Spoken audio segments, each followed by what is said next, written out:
అందరికీ నమస్కారం. కొత్త నవలలోకి స్వాగతం. ఈ నవల పేరు జీవిత గమ్యం. రచన ఎర్రగుంట్ల వరలక్ష్మీదేవి గారు. 1980 ఆంధ్రపత్రికలో సీరియల్గా వచ్చింది ఈ నవల. చదువుతున్నది దేవి. లైక్ తప్పకుండా చెయ్యండి. సూర్యోదయం అయింది. బంగారు రశ్మి విస్తరించుకుంటోంది. రాత్రి పడ్డ మంచుకు తడిసిన పెరట్లోని బాదం చెట్టు ఆకులు కాంతిని ప్రతిఫలిస్తున్నాయి. పక్కనే పాలలోని లేగదూడ ఆ వెలుగుకి ఉత్సాహంగా మేల్కొంది. తల్లిని చేరబోయింది కానీ కట్టుతాడు అడ్డొచ్చింది. అంబా అని బిడ్డను ప్రేమగా పిలిచింది ఆ పెద్దావు. ఆసరికే పక్క మీద కదిలిన విమలమ్మ ఆ పిలుపుకి కళ్ళు తెరిచి కిటికీలో నుంచి జాలువారిన సూర్యకిరణాల్ని చూసి నమస్కరించి పక్కన నిద్రపోతున్న భర్త గోపాలాన్ని చూసి లేచింది. 10 నిమిషాల తర్వాత పని మనిషి పూర్ణ వచ్చి వాకిలి తుడిచి పేడనీళ్లు జల్లి చక్కగా ముగ్గు పెట్టింది. ఈ లోపల విమలమ్మ తన కాలకృత్యాల్ని పూర్తి చేసుకుని దేవుడి ముందు దీపం వెలిగించి పెరట్లో పూసిన మందార పువ్వుల్ని 2 కోసి దేవుడిపై పెట్టింది. కాఫీకి నీళ్లు పొయ్యి మీద పెట్టి భర్తను, కొడుకు భాస్కరాన్ని, కూతురు కోమలిని లేపింది. భర్త గోపాలం మొదటి పిలుపుకే లేచిపోయాడు. కానీ పిల్లలు 5 నిమిషాల తర్వాత వచ్చి చూస్తే అటు నుండి ఇటు తిరిగి పడుకున్నారు. దగ్గరగా వెళ్ళి లేపేసరికి అప్పుడే తెల్లవారిపోయిందేమిటి అని గుణుస్తూ లేచారు. పనిపిల్ల ఇల్లంతా శుభ్రంగా తుడిచేసరికి విమలమ్మ భర్తకు, పిల్లలకు కాఫీలు ఇచ్చి తను తాగి కూరలు తరగడానికి ఉపక్రమించింది. పిల్లలు ఇంటి వరకు చేసుకునేందుకు పోయారు గదిలోకి. గోపాలం వంటిట్లో కూర్చుని ఏదో ఆలోచిస్తున్నాడు. అతని ఆలోచనలకు పని మనిషి పూర్ణ గిన్నెల చప్పుడు లయవేస్తోంది. ఏమిటండి, ఏమిటి సంగతి? విమల, ఇవాళ మా డైరెక్టర్ల మీటింగ్ ఉంది. మా అకౌంటెంట్ల నుండి ఒకరిని చీఫ్ అకౌంటెంట్గా ఎన్నుకుంటారు. నా ఛాన్స్ ఎలాగుందో అని ఆలోచన. అయితే నిన్ననే చెప్పలేదేమిటండి? పొద్దున్న పూజలో ఆ దేవిని ఈ అదృష్టాన్ని కలిగించమని కోరుకుని ఉందును కదా. దానికే ఇప్పుడు మరో పువ్వు వేసి ప్రార్థించు. తప్పకుండా మీకు ఆ ఉద్యోగం వస్తుందండి. ఆ దేవి కరుణ మనకెప్పుడూ ఉంటుంది. ప్రమోషన్ వస్తే మీకు జీతం ఎంత ఎక్కువ అవుతుందండి? మరో 100 రూపాయలు కలిసి వస్తుంది. రిటైర్ అయ్యేలోగా 1000 రూపాయల జీతం వరకు వెళ్ళొచ్చు. మాది మరి కోఆపరేటివ్ బ్యాంకు కదా, అందుకే అంతవరకే. చూడు విమల, నేను చీఫ్ అకౌంటెంట్ని అయితే వచ్చే ఏడు ఈ పెంకుటిల్లు తీసి డాబా వేస్తాను. ఎలాగుంది మన ప్లాన్? బాగానే ఉంది. అన్నట్టు రేపు మన కోమలి పుట్టిన దినం. సాయంత్రం వచ్చేటప్పుడు కొత్త బట్టలు అవి తెండి. అలాగే. ఇంకేంటి నీ కోరిక చెప్పు అని విమల వైపుకి జరిగాడు. సరేలేండి, ముందు స్నానానికి లేవండి. నవ్వుతో తొందరపెట్టింది.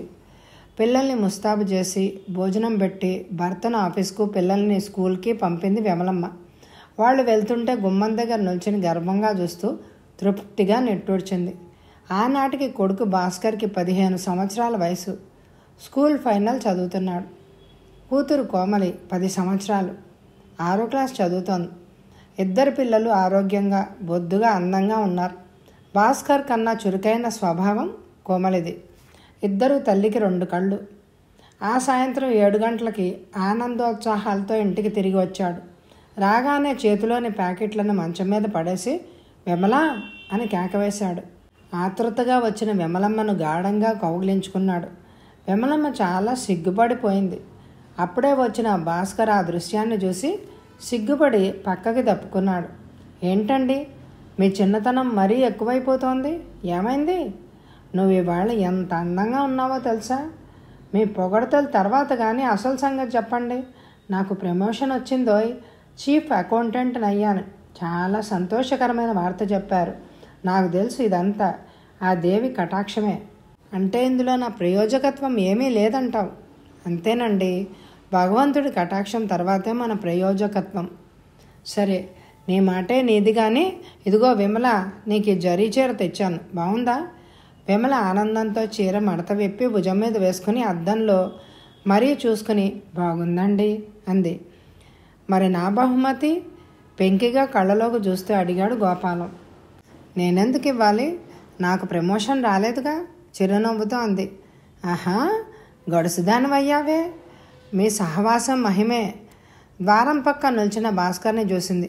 రా నాయనా రా, పిల్లలకి బట్టలు తెచ్చాను. ఇదిగో భాస్కర్, నీకు ఈ నిక్కరు చొక్కా నచ్చిందా? బట్టల్ని ఆతృతగా భాస్కర్ తీసుకున్నాడు. చాలా బాగున్నాయి నాన్న. మరి చెల్లికో? ఎంతలో కోమలు వచ్చింది. మరి నాకో? నీకు లేకుండానా అమ్మా?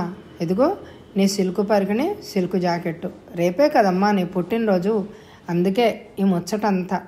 పట్టు పరికిణి చూసుకొని మురిసిపోయింది కోమలి. అమ్మా, అత్తయ్య వచ్చిందే. కోమలి కేకకి విమలమ్మ వంటింట్లోంచి వసారాల్లోకి వచ్చింది. ఆడపడుచు కాంతాన్ని ఆదరంగా పలకరించింది విమలమ్మ. వెనకాతలే రిక్షావాడికి డబ్బులు ఇచ్చేసి ఇంట్లోకి వచ్చాడు కాంతం భర్త రాఘవరావు. చెల్లమ్మ, కులాసాగా ఉన్నావా? కోమలిని దగ్గరగా తీసుకుని విమలమ్మను పలకరించాడు రాఘవరావు. బాగానే ఉన్నాను అన్నయ్య గారు.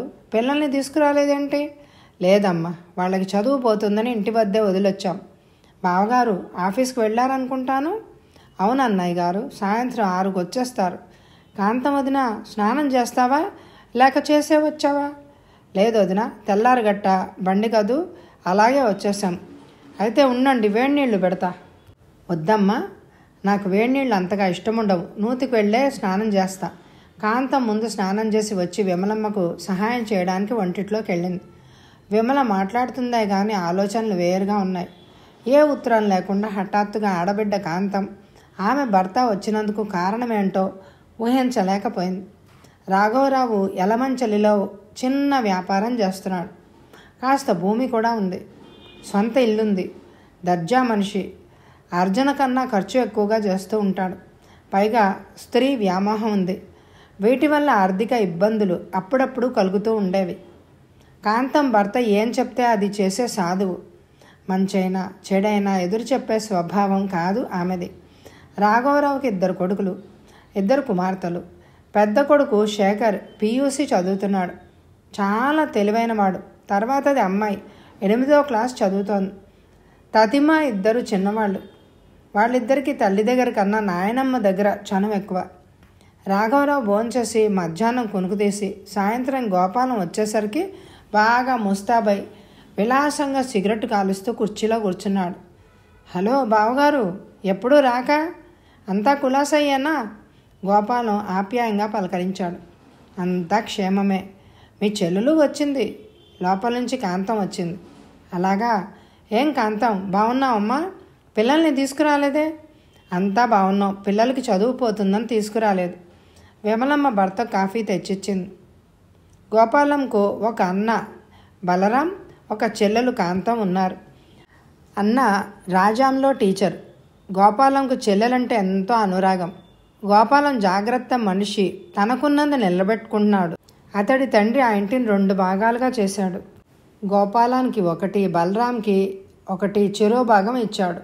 బలరాం కూతురు పెళ్లికి డబ్బు కావలసి వచ్చి తన భాగాన్ని అమ్మ చూపితే గోపాలం ఆ భాగం పై వాళ్లకు పోనేయకుండా తనే 8,000 ఇచ్చి కొనుక్కున్నాడు. మళ్ళీ ఆ 2 భాగాల్ని కలిపి ఒక ఇంటిగా చేశాడు. ఆస్తిపరుడేమీ కాకపోయినా హాయిగా పరువుగా బ్రతక నేర్చినవాడు గోపాలం. సాయంత్రం 7 గంటలకు అలా పార్కులోకి వెళ్ళారు గోపాలం, అతడి బావ. అక్కడ రామారావు తన రాకకు కారణం చెప్పాడు. గోపాలం, కొన్ని చిక్కుల్లో పడ్డానోయ్. అదేంటి బాబా, ఏమైంది?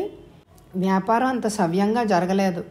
కొన్న సరుకు నష్టానికి అమ్ముకోవాల్సి వచ్చింది. చింతపండులో మంచి లాభం రావచ్చునని ఒక లారీడు కొన్నాను. లాభం లేదు. సరికదా, మరొక 2 మాసాలకు ధరలు పడిపోయాయి.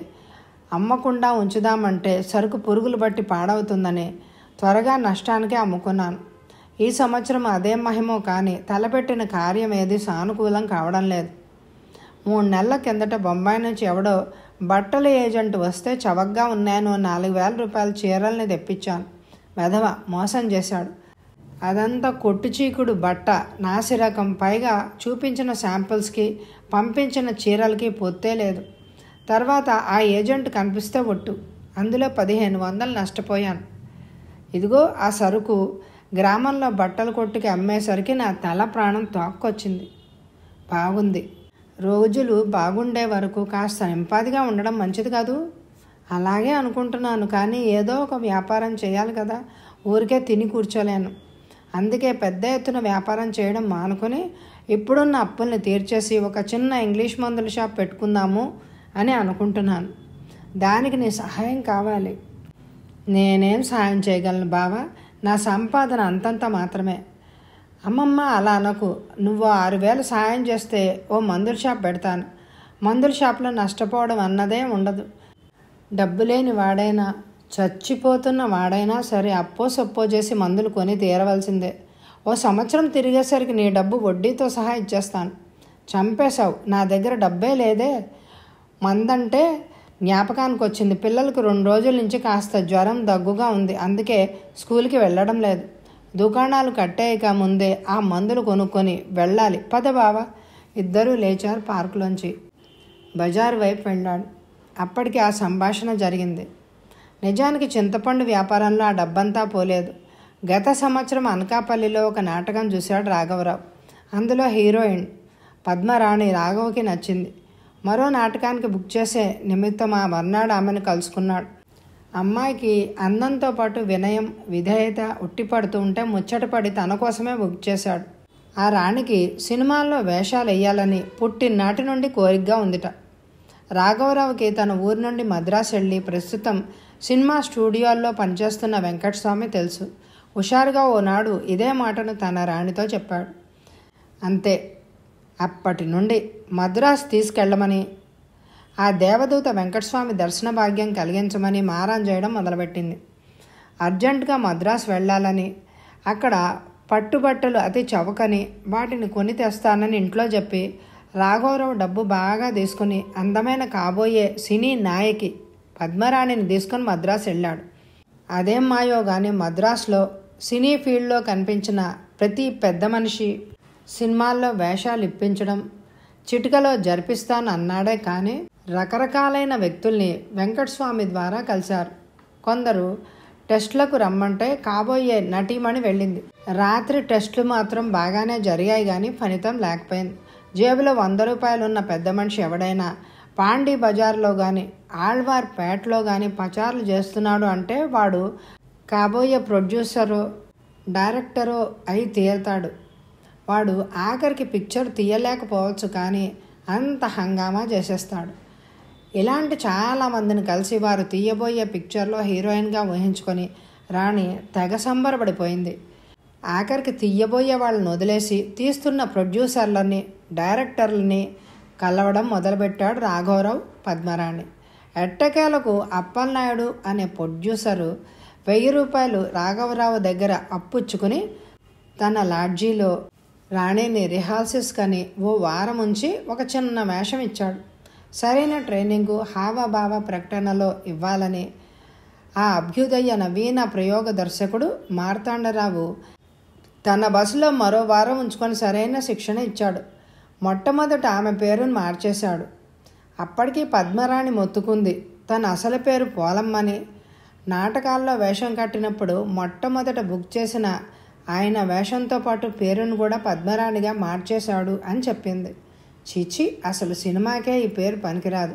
ఈ ఫీల్డ్లో 4 కాలాల పాటు నిలవాలి అంటే, పేరు ప్రఖ్యాతలు రావాలి అంటే పేరు మొదట జయ ఉండి తీరాల్సిందే. అందుకే నీ పేరు ఈ రాత్రి నుంచి జయబాను అంటే జయాన్ని సాధించనున్న బాను అన్నమాట అని 2 గ్లాసుల్లో సురలు సేవించే పానాన్ని పోసి తను జయబాను గ్లాసుకు తగిలించి చియర్స్ సక్సెస్ టు యూ అని మార్తాండరావు సరిగ్గా అమావాస్య నాడు అర్ధరాత్రి నామకరణం చేశాడు.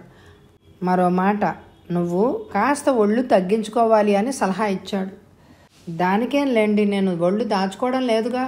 ఈ ఊరు తొలిసారి వచ్చేసరికి బొద్దుగా బంతి పువ్వులాగా ఉండేదాన్ని. ఈ టెస్టులకు వెళ్ళగా సగం తగ్గిపోయాను. ఈ చిత్రం పూర్తయ్యేసరికి బాగానే సన్నబడతాను అన్న ఆశ నాకుంది లేండి. రండి, నిద్రొస్తోంది. జయబాను అలా చిత్ర ప్రవేశం చేసింది. ఆ తిరుగుళ్లకు మధ్యవర్తులకు తడుపులకు పెద్ద మనుషుల విందులకు పోగా రాఘవరావు జేబులో ఆ పూట భోజనానికి తిరుగు ప్రయాణానికి రైలు టికెట్కి 1 ప్యాకెట్ సిగరెట్టుకు అందులో ఉన్న రావణాసురులకు అప్పజెప్పి రాఘవరావు సురక్షితంగా ఎలమంచరి చేరాడు. ఆ రాత్రి భోజనాలు అయ్యాక కాంతం అన్నయ్యకి ఎదురుగా కూర్చుని ఆ విషయాన్నే ఎత్తుకుంది.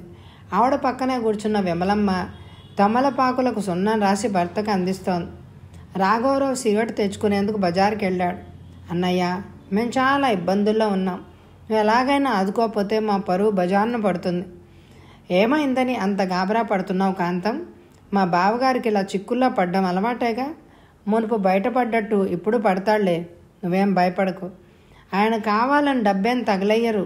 కాలం కలిసి రాకపోతే ఆయన ఏం చేయగలరు చెప్పు? ఆయన అంటే మీకెవ్వరికీ నమ్మకం లేదు, నాకు తెలుసు అని బాధగా ముఖం ముడుచుకుంది. మా మాట అటుంచి భార్యవైన నీకు నమ్మకం ఉందా? అదే కావాలి. అసలు సంగతి చెప్పు. ఆయన వ్యాపారంలో రోజులు బాగాలేక చాలా నష్టపోయారు. బజార్లో చాలా బాకీ పడిపోయారు. ఓ 10 రోజులుగా ఆ డబ్బు ఆసామిలకు ఇవ్వకపోతే ఆయన పరువు పోతుంది. మరి బజార్లో ఆయనకు పరపతి ఉండదు. నువ్వొక 6,000 సహాయం చేస్తే మేము ఈ గండం నుండి బయటపడగలం, లేకపోతే అని చెంగుతో కళ్ళొత్తుకుంది. నాకు కూడా సానుభూతి లేక కాదమ్మా, కానీ నా దగ్గర మాత్రం డబ్బెక్కడిది? అలా అన్నకు అన్నయ్య, పోనీ నీ బ్యాంకులో ఆయనకు అప్పిప్పించు. బంగారు వస్తువు తనఖా పెడితే కానీ బ్యాంకు వాళ్ళు డబ్బు ఇవ్వరు. అంత బంగారం నా దగ్గర ఎక్కడిది? నువ్వు ఆ బ్యాంకులో పనిచేస్తున్నావు కదా, నీకు అప్పివ్వరు? అలా అనకు, ఇవ్వరు. నేను ఏదైనా తనఖా పెట్టాలి. ఈలోగా రాఘవరావు విలాసంగా సిగరెట్ కాలుస్తూ వచ్చాడు. దగ్గరలో ఉన్న కుర్చీలో కూర్చుంటూ, చూడు బావా, నువ్వు నాకు సహాయం చేయాలి అని అనుకుంటే చేయగలవు. ఎలా చేయగలవో నీకే తెలియాలి. మేమేం సలహాలు ఇవ్వగలం? నాకు కాళ్ళు చేతులు ఆడకపోతేనే నీ దగ్గరకు వచ్చాను. ఇదే నిన్ను సహాయం కోరడం మొదటిసారి, ఆఖరిసారి కూడాను. నువ్వు తప్పకుండా సహాయం చేసి మమ్మల్ని ఆదుకుంటున్నావు అనే నమ్మకంతో నీ దగ్గరకు వచ్చాం. ఇక నీ ఇష్టం. సరే, నన్ను ఆలోచించుకొని. అన్నయ్య, అంత మాట అన్నావు, అదే 10,000. మా కష్టాలు తీరినట్టే. చూడు బావా, నా కొడుక్కి నీ కూతుర్ని ఎలాగో చేసుకుందామని అనుకున్నాం కదా, అప్పుడిచ్చే కట్నాన్ని ఇప్పుడే అడుగుతున్నాను అనుకో అని నవ్వుతూ అన్నాడు. అంటే ఓవేళ నేను డబ్బిస్తే మరి తిరిగి ఇవ్వనంటావు, అంతేనా? అబ్బే లేదు, ఏదో పరిహాసానికి అన్నానంతే. వచ్చే సంవత్సరము ఈసరికి నీ డబ్బు వడ్డీతో సహా ఇచ్చేసాను.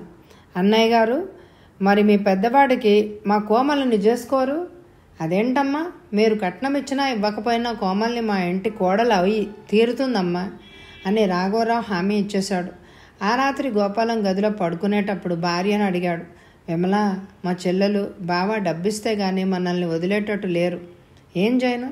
మీరు సహాయం చేద్దామన్నా మీ దగ్గర అంత డబ్బుందా అని. కొంత ఉంది. నాకు చాలా కాలమై ఈ ఇంటిని పెంకులు తీసేసి చక్కని డాబా వేయిద్దామని అభిలాషగా ఉంది. అది ఇంతవరకు తీరని కోరికగానే ఉండిపోయింది. ఎలాగో అప్పుడప్పుడు బ్యాంకులో డబ్బు మెల్లగా ఇప్పటికొక 5,000 జమ చేశాను.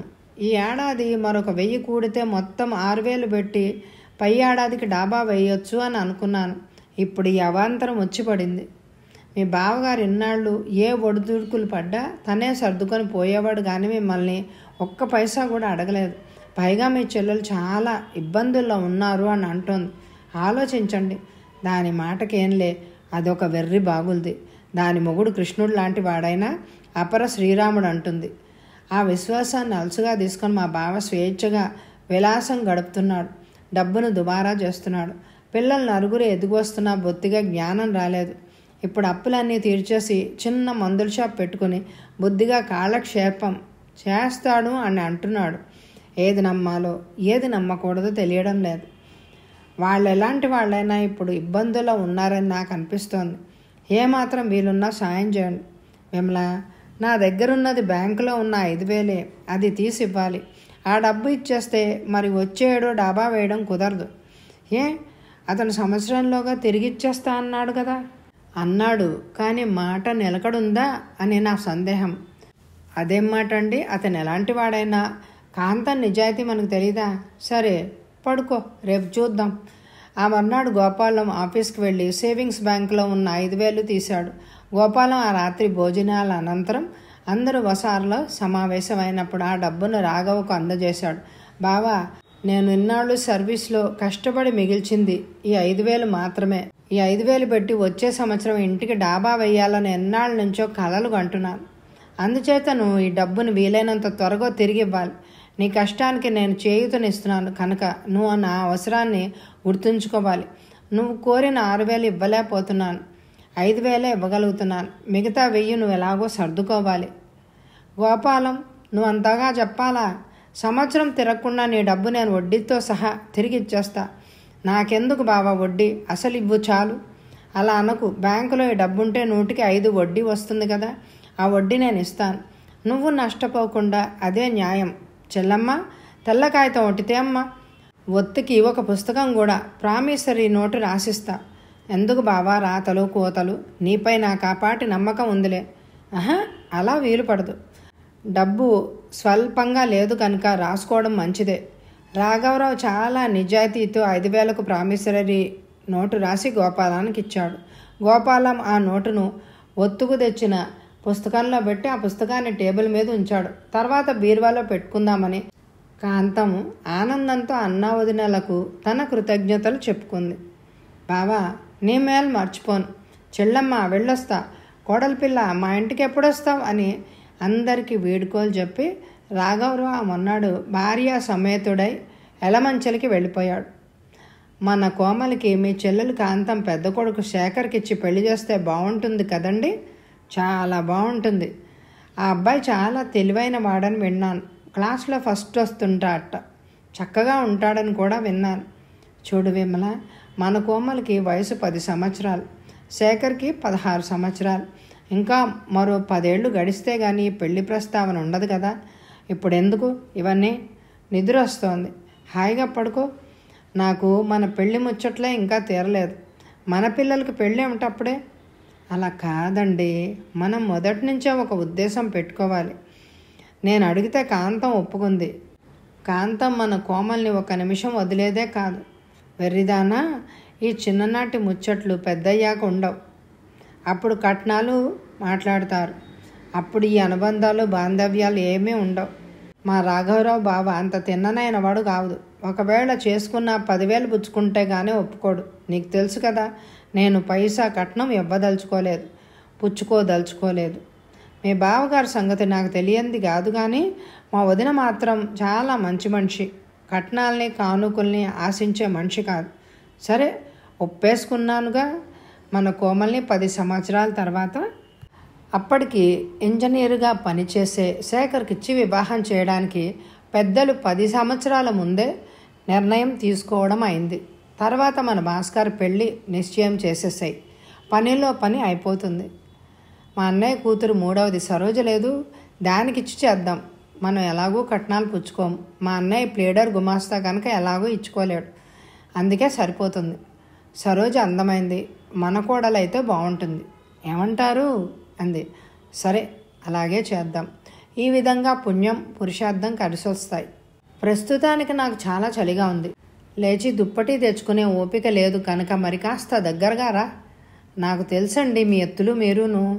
గోపాలం విమలమ్మను మరీ మాట్లాడనివ్వలేదు. కాసేపటికి గోపాలం చలి పూర్తిగా పోయింది. విమలకు మాట్లాడదామన్నా మాటలు రాలేదు. హాయిగా కళ్ళు మూతలు పడిపోయాయి. ఆ మర్నాడు ఆఫీస్కు సెలవు పెట్టి గోపాలం అతడి అన్నయ్య బలరాం ఒంట్లో బాగాలేదని తెలిసి చూడ్డానికి రాజాంకు బస్సులో బయలుదేరాడు. గుమ్మం ఎక్కగానే బలరాం రెండో కూతురు లక్ష్మి, చిన్నాన్న వచ్చారే అని వాళ్ళ అమ్మకు చెప్పి దగ్గరగా వచ్చి చేతిలోని పెట్టెను అందుకుంది. బలరాంకు 3 అమ్మాయిలు, 2 అబ్బాయిలు సంతానం. పెద్దమ్మాయికి వివాహం చేసేశాడు. రెండో అమ్మాయి లక్ష్మి 18 ఏళ్ల వయసుది. 3వది మణి 12 ఏళ్లది. ఏం వదినా, అంతా కులాసాయేనా? ఏం కులాసా బాబు, మీ అన్నయ్యకి 10 రోజులైంది, జ్వరం తగ్గడం లేదు. నిన్ను చూడాలని కోరితే ఉత్తరం రాయించాను. గోపాలం గదిలోకి వెళ్ళి అన్నయ్య మంచం పక్కన స్టూల్ లాక్కొని కూర్చున్నాడు. బలరాం చాలా నీరసంగా ఉన్నాడు. తమ్ముడిని చూడగానే ఆనందంతో కళ్ళు మెరిశాయి. తమ్ముడు వచ్చావా? విమలమ్మ పిల్లలు క్షేమమేనా? అందరూ కులాసాగానే ఉన్నారు. నీకు ఇప్పుడు ఎలాగుందేంటి? 10 రోజులైంది, జ్వరం వదలడం లేదు. ఇదేం జ్వరమో తెలియదు. డాక్టర్ తగ్గిపోతుంది, పర్వాలేదు అని అనుకుంటున్నాడు. ఏమో, చాలా నీరసించిపోయావు అన్నయ్య. ఇన్నాళ్ళు వదలలేదంటే అదేదో టైఫాయిడ్ జ్వరమై ఉంటుంది. నేను డాక్టర్ని కనుక్కుంటానులే. ఏం తీసుకుంటున్నావు? బార్లీ నీళ్లు, రోజుకు 2 సార్లు హార్లిక్స్. ఇవాళ కాస్త తల బాధ తగ్గింది. ఏదో నిన్ను చూడాలని అనిపించి ఉత్తరం రాయించాను. మంచి పని చేశావు. యోగక్షేమాలు అయ్యాక గోపాలం స్నానం చేశాడు. పిల్లలంతా చిన్నాన్నతో చాలా సరదాగా మాట్లాడారు. గోపాలం అంటే వాళ్ళకి ఎంతో ప్రేమ. డబ్బు సంపద లేని వాళ్లకు మరి మిగిలేది ఆదరణ, ఆప్యాయతలే కదా. మొదటి నుంచి బలరాంకి గోపాల్కి అంతటి అనుబంధం ఉంది. వచ్చే ఎపిసోడ్లో కథ కొనసాగుతుంది. ఈ ఎపిసోడ్కి ఎక్కువ లైకులు ఇవ్వండి. ఎండ్ స్క్రీన్లో పూర్తి నవలలు ప్లేలిస్టును, కథల ప్లేలిస్టు పెడతాను, తప్పకుండా చూడండి. Thank you very much my dear friends.